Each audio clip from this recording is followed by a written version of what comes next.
സൂറത്തുൽ ഇഖ്ലാസ്. അത് ഖുർആനിൻ്റെ മൂന്നിലൊന്നാണ്. ഖുർആനിൻ്റെ മൂന്നിലൊരു ഭാഗം പാരായണം ചെയ്യുന്ന പ്രതിഫലം സൂറത്തുൽ ഇഖ്ലാസ് പാരായണം ചെയ്താൽ ലഭിക്കുമെന്ന് നബി സല്ലല്ലാഹു അലൈഹി വസല്ലമ നമ്മളെ പഠിപ്പിച്ചിട്ടുണ്ട്. അതേപോലെ തന്നെ സൂറത്തുൽ ഇഖ്ലാസ് 10 തവണ പാരായണം ചെയ്യുകയാണ് എങ്കിൽ ബനല്ലാഹു ലഹു ബൈതൻ ഫിൽ ജന്ന, അള്ളാഹു അവന് സ്വർഗത്തിൽ ഒരു വീടുണ്ടാക്കി കൊടുക്കും എന്ന് നബി സല്ലല്ലാഹു അലൈഹി വസല്ലമ പറഞ്ഞ ഹദീസും നമ്മൾ വിശദീകരിച്ചു കഴിഞ്ഞു. ഇന്ന് നമ്മൾ പഠിക്കുന്നത്, ഇന്ന് നമ്മൾ ചർച്ച ചെയ്യുന്നത്, നമ്മൾ തുടർച്ചയായി പറഞ്ഞു പോരുന്ന ഈ വിഷയത്തിൻ്റെ അവസാനത്തെ ഭാഗമാണ്. വിശുദ്ധ ഖുർആനിലെ 113, 114 അധ്യായങ്ങൾ, ഖുർആനിലെ ഏറ്റവും അവസാനത്തെ 2 സൂറത്തുകൾ, സൂറത്തുൽ ഫലഖും സൂറത്തുൽ നാസും മനപ്പാടമുള്ള അധ്യായമാണ്. ആ അധ്യായവുമായി ബന്ധപ്പെട്ട് പ്രവാചകൻ സല്ലല്ലാഹു അലൈഹി വസല്ലമ പഠിപ്പിച്ച ചില പാഠങ്ങൾ നമ്മൾ ദിനേന ഓർക്കേണ്ടതാണ്. നബി സല്ലല്ലാഹു അലൈഹി വസല്ലമ പറഞ്ഞു, മഹാനായ ഉഖബത്ത് ബിൻ ആമിർ റളിയല്ലാഹു അൻഹു ഉദ്ധരിക്കുന്ന ഹദീസിൽ കാണാം, പ്രവാചക തിരുമേനി പറയുകയാണ്, ഖാല റസൂലുള്ളാഹി സല്ലല്ലാഹു അലൈഹി വസല്ലം അലം തറ ആയാത്തിൻ ഉൻസിലത്തിൽ ലൈല ലം യുറാ മിസ്ലുഹുന്ന ഖത്തു.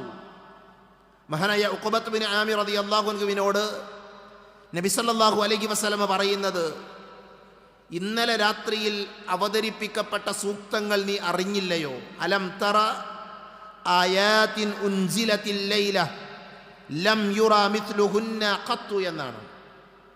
ഇന്നലെ രാത്രി അവതീർണമായ ആ സൂക്തങ്ങൾ, അതിൻ്റെ പ്രത്യേകത എന്താണ്? ലം യുറാ മിസ്ലുഹുന്ന ഖത്തു, അതിന് തുല്യമായ, അതിന് സമാനമായ വചനങ്ങൾ മുമ്പൊരിക്കലും കാണപ്പെട്ടിട്ടില്ല എന്നാണ്. വിശുദ്ധ ഖുർആനിലെ ധാരാളം സൂറത്തുകൾ, ധാരാളം ആയത്തുകളുണ്ട്. ആ ആയത്തുകൾക്കോ സൂറത്തുകൾക്കോ ഇല്ലാത്ത പ്രത്യേകതയും മഹത്വവും പ്രവാചകൻ സല്ലല്ലാഹു അലൈഹി വസല്ലമ ഈ അധ്യായങ്ങൾക്ക് നൽകുകയാണ്. പ്രവാചകന്റെ വാചകം, ഇതിന് തുല്യമായ, ഇന്ന് അവതീർണമായ ഈ രാത്രിയിൽ അവതരിച്ച സൂറത്തുകൾക്ക് തുല്യമായ വചനങ്ങൾ, ആയത്തുകൾ മുമ്പൊരിക്കലും അവതരിക്കപ്പെട്ടിട്ടില്ല എന്നാണ്. എന്നിട്ട് നബി സല്ലല്ലാഹു അലൈഹി വസല്ലമ പാരായണം ചെയ്തു, ഖുൽ അഊദു ബിറബ്ബിൽ ഫലഖ് ഖുൽ അഊദു ബിറബ്ബിൻ നാസ്. വിശുദ്ധ ഖുർആനിലെ 113, 114 അധ്യായങ്ങൾ. ഈ ഹദീസിൽ നിന്ന് തന്നെ ഈ സൂറത്തിൻ്റെ മഹത്വവും പ്രാധാന്യവും നമുക്ക് മനസ്സിലാക്കാൻ സാധിക്കും. മഹാനായ ഉഖബയെ വിളിച്ചുകൊണ്ട് നബി സല്ലല്ലാഹു അലൈഹി വസല്ലം പറയുന്നുണ്ട്, യാ ഉഖബ തഅവ്വദ് ബിഹിമാ ഫമാ തഅവ്വദ മുതഅവ്വിദുൻ ബിമിസ്ലിഹിമാ. പ്രവാചക തിരുമേനി പറഞ്ഞത്, ഈ 2 സൂറത്തുകൾ കൊണ്ട് അള്ളാഹുവിനോട് കാവൽ തേടൂ, അള്ളാഹുവിനോട് രക്ഷ ചോദിക്കൂ. ഇതുപോലെ അള്ളാഹുവിനോട് മറ്റൊന്നുകൊണ്ടും ആരും കാവൽ തേടിയിട്ടില്ല. അപ്പം എന്തിനാണ് ഈ സൂറത്ത് നമ്മൾ പാരായണം ചെയ്യുന്നത്? വിശുദ്ധ ഖുർആനിലെ നമുക്ക് പരിചയമുള്ള, നമുക്ക് മനഃപ്പാടമുള്ള ഈ സൂറത്തുകൾ എന്തിന് വിശ്വാസികൾ നിരന്തരം ഓതണം, നിരന്തരം പാരായണം ചെയ്യണം?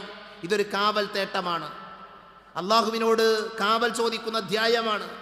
അപ്പോൾ നോക്കൂ നിങ്ങൾ, സൂറത്തുൽ ഫലഖിലെ ആദ്യത്തെ ആയത്ത് തന്നെ, ഖുൽ, നബിയെ പറയണം, അഊദു ബിറബ്ബിൽ ഫലഖ്, പുലരിയുടെ പ്രഭാതത്തിൻ്റെ രക്ഷിതാവിനോട് ഞാൻ ശരണം തേടുന്നു, രക്ഷ ചോദിക്കുന്നു എന്നാണ്. എന്തിനാണ് പുലരിയുടെ രക്ഷിതാവിനോട് നാം ശരണം ചോദിക്കുന്നത്? പുലരിയിൽ എത്രയോ നല്ല കാഴ്ചകളുണ്ട്, എത്രയോ നല്ല വിഷയങ്ങളുണ്ട്. പക്ഷേ പുലരിയുടെ നാഥനോട് ഞാൻ കാവൽ ചോദിക്കുന്നു. അടുത്ത വാചകം എന്താണ്? മിൻ ശർരി മാ ഖലഖ്, അവൻ സൃഷ്ടിച്ചിട്ടുള്ളതിലെ കെടുതികളിൽ നിന്ന്, പ്രയാസങ്ങളിൽ നിന്ന്. ഈ ലോകത്ത് പലതുമുണ്ട്. ഈ ലോകത്ത് അല്ലാഹുവിൻ്റെ നിഅമത്തുകൾ, അനുഗ്രഹങ്ങൾ, അത് എണ്ണി തിട്ടപ്പെടുത്താൻ സാധ്യമല്ല. എന്നാൽ പ്രിയപ്പെട്ടവരെ, ആ അനുഗ്രഹങ്ങളിലെല്ലാം അപകടങ്ങൾ പതിയിരിക്കുന്നുണ്ട് എന്നുള്ളതൊരു യാഥാർത്ഥ്യമാണ്. വെള്ളമില്ലാതെ മനുഷ്യന് ജീവിക്കാൻ സാധിക്കുമോ? വെള്ളമില്ല എങ്കിൽ മനുഷ്യൻ്റെ അവസ്ഥ എന്തായിരിക്കും?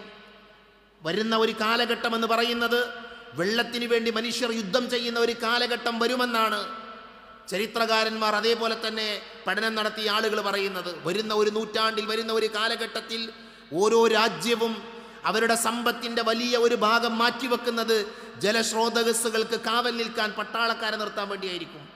ഇന്ന് അതിർത്തിയിൽ കാവൽ നിർത്തുന്ന, മറ്റുള്ള രാജ്യങ്ങളോട് യുദ്ധം ചെയ്യാൻ വേണ്ടി അവർ ചെലവഴിക്കുന്ന, ഓരോ രാജ്യവും ചെലവഴിക്കുന്ന സമ്പത്ത്, അതാണ് ഏറ്റവും വലിയ സമ്പത്ത്. ഒരു നാട് ചെലവഴിക്കുന്ന സമ്പത്തിൽ ഏറ്റവും കൂടുതൽ അവർ മാറ്റിവെക്കുന്നത് പ്രതിരോധത്തിന് വേണ്ടിയാണ്. എന്നാൽ വരുന്ന ഒരു കാലഘട്ടത്തിൽ കുടിവെള്ളത്തിൻ്റെ ആവശ്യത്തിന് വേണ്ടിയായിരിക്കും ഓരോ രാജ്യവും ഏറ്റവും കൂടുതൽ സമ്പത്ത് ചെലവഴിക്കുക എന്നാണ്. അപ്പോൾ റബ്ബിൻ്റെ നിഅമത്താണ് വെള്ളമെന്ന് പറയുന്നത്. എന്നാൽ ആ വെള്ളം കൊണ്ടുള്ള അപകടങ്ങളെക്കുറിച്ച് ആലോചിച്ച് നോക്കൂ നിങ്ങൾ. വെള്ളം അതിൻ്റെ പരിധി വിട്ടൊന്ന് അധികമായാൽ എന്തെല്ലാം ദുരന്തങ്ങളാണ്. നമുക്കാർക്കും തടഞ്ഞു നിർത്താൻ സാധ്യമല്ല. പ്രളയങ്ങൾ ഉണ്ടാകുന്നു, അതുപോലെയുള്ള മഹാമാരികൾ, മഹാ അപകടങ്ങൾ പ്രളയത്തിലൂടെ വെള്ളത്തിൻ്റെ വർദ്ധിച്ച ശക്തിയോടുകൂടെ ഈ ലോകത്ത് സംഭവിച്ചതിന് ഒരുപാട് സാക്ഷികളാണ് നമ്മൾ. അതാണ് മിൻ ശർരി മാ ഖലഖ്, അവൻ സൃഷ്ടിച്ചിട്ടുള്ളവയുടെ കെടുതിയിൽ നിന്ന് അള്ളാഹുവിനോട് ഞാൻ കാവൽ ചോദിക്കുന്നു. മഴ അത് അതിരുവിട്ടാൽ പ്രശ്നമാണ്, വെള്ളം അതിരുവിട്ടാൽ പ്രശ്നമാണ്, ചൂട് അതിരുവിട്ടാൽ പ്രശ്നമാണ്.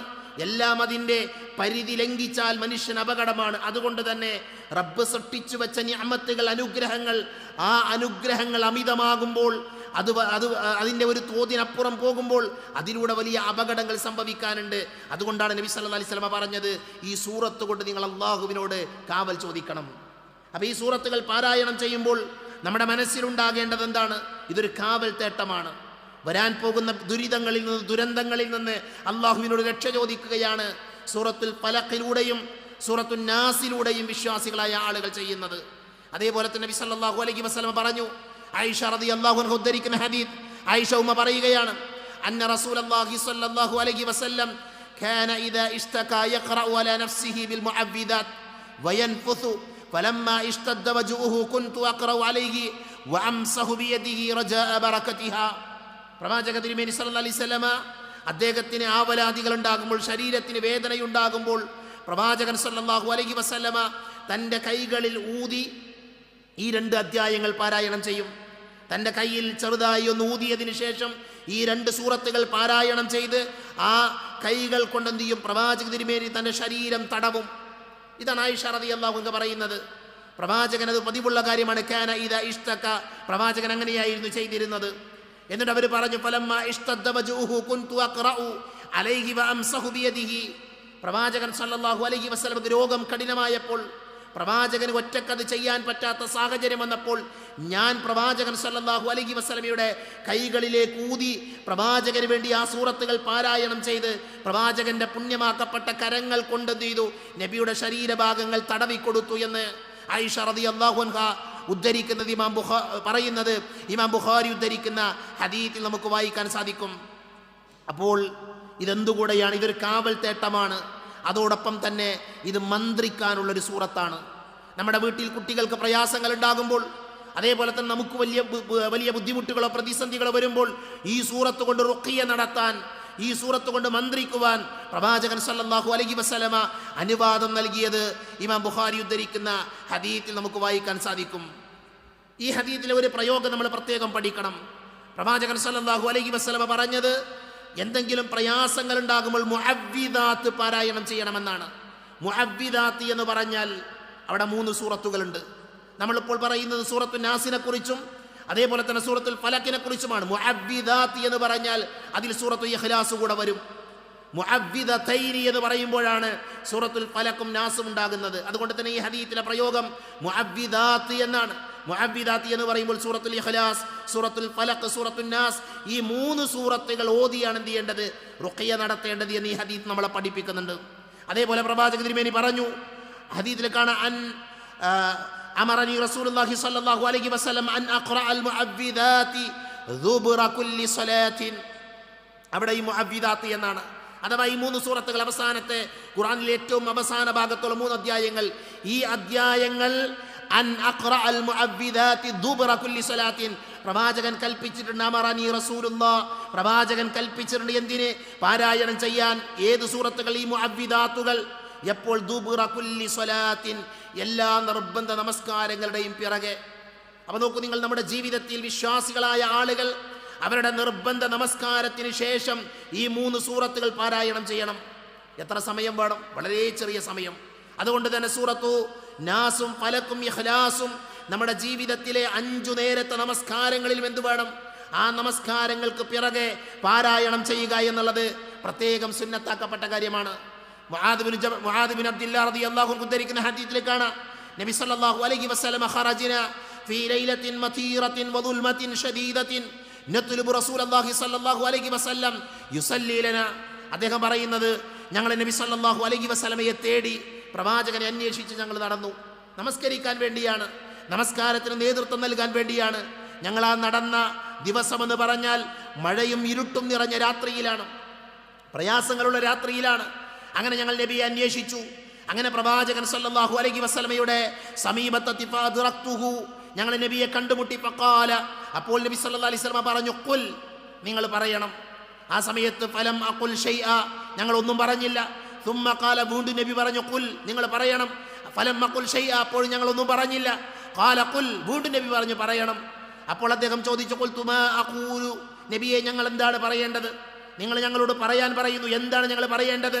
അപ്പോൾ നബി പറഞ്ഞു, ഖാല ഖുൽ ഹുവല്ലാഹു അഹദ് വൽ മുഅവ്വിദതൈൻ ഹത്താ തുംസി വതുസ്ബിഹു ثلاث مرات തക്ഫീക മിൻ കുല്ലി ഷൈഇൻ. അവിടെയാണ് നബി സല്ലല്ലാഹു അലൈഹി വസല്ലം പറയുന്നത്, എല്ലാ പ്രഭാതത്തിലും എല്ലാ രാവിലെയും എല്ലാ വൈകുന്നേരവും എന്ത് വേണം? നിങ്ങൾ സൂറത്തുൻ നാസ്, സൂറത്തുൽ ഫലക്, സൂറത്തുൽ ഇഖ്ലാസ് നിങ്ങൾ പറയണം, നിങ്ങൾ ഓതണം. അതുകൊണ്ടുള്ള നേട്ടം എന്താണ്? രാവിലെയും വൈകുന്നേരവും 3 തവണ നിങ്ങൾ പാരായണം ചെയ്താൽ എല്ലാത്തിൽ നിന്നും രക്ഷയായി ആ അധ്യായം മതിയാകുന്നതാണ്.